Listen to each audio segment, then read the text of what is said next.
Hey, I hope everyone's having a good week. This is Jessica here with you all for this video. I am doing my placement at a mental health hub is what I call it because there's so many different things that happen there. There's individual counseling that occurs, there's group therapy for substance abuse, there's medication management for substance abuse, anger management, parenting. We do a lot of work with court-ordered therapies to include DWI or DSS involvement, CPS involvement. So many different services all in one. So I kind of get to tag along and see what's going on with a lot.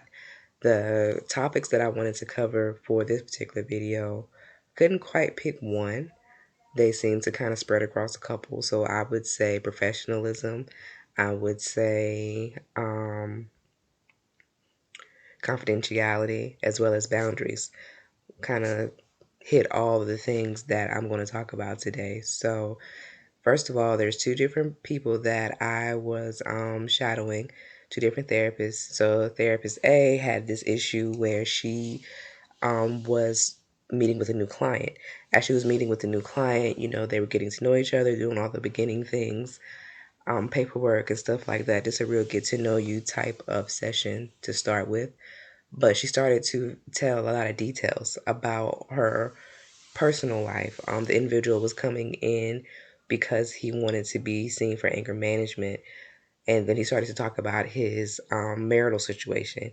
And then as he started to discuss his marital situation, in order to build rapport with the client, the therapist chose to disclose her marital status and some of the things that had happened. And I totally understand and get as to where we need to um, try to be connected to our clients in certain ways, work to build rapport with them.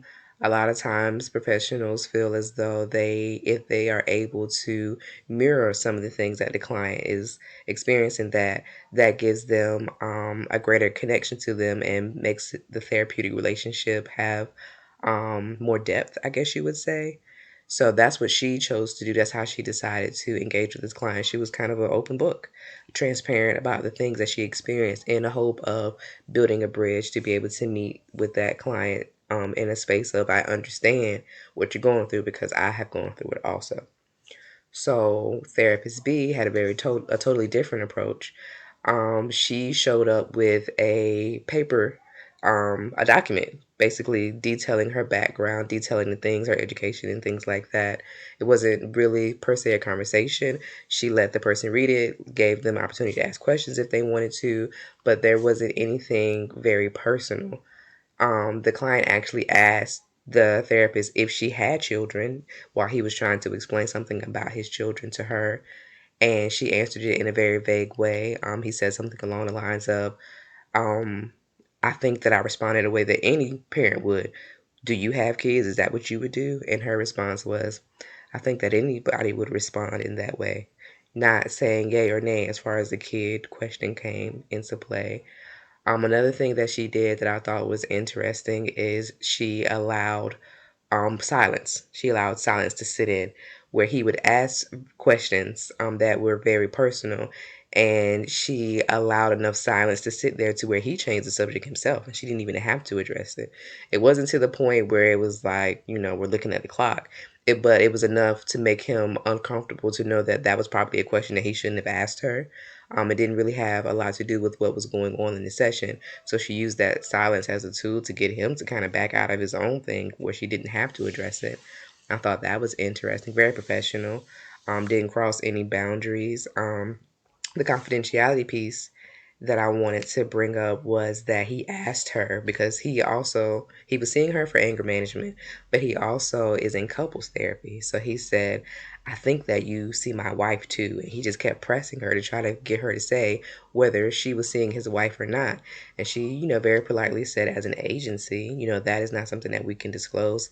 She reminded him about the confidentiality, reminded him that she wouldn't be able to tell the wife anything if she were in contact with the wife about it. So she handled it very professional, I think. But he definitely was kind of poking around to try to see to take the heat off of him. She had asked him some questions, and it seemed that he didn't want to answer them, so he tried to, flip the roles. Let me make this about you. And I know that's something that happens in therapeutic settings often. It's a defense mechanism, something that we see. Let me dig into you and not me, especially when we're talking about people that are maybe narcissistic, or even people that have low self-esteem. They would rather talk about the professional than themselves because they're just not comfortable with that. So, two very different ways of handling um, questions like that, two very different ways of handling confidentiality and, boundaries and things like that. I think that I would stick with B. But A, she felt like that worked for her. What do y'all think?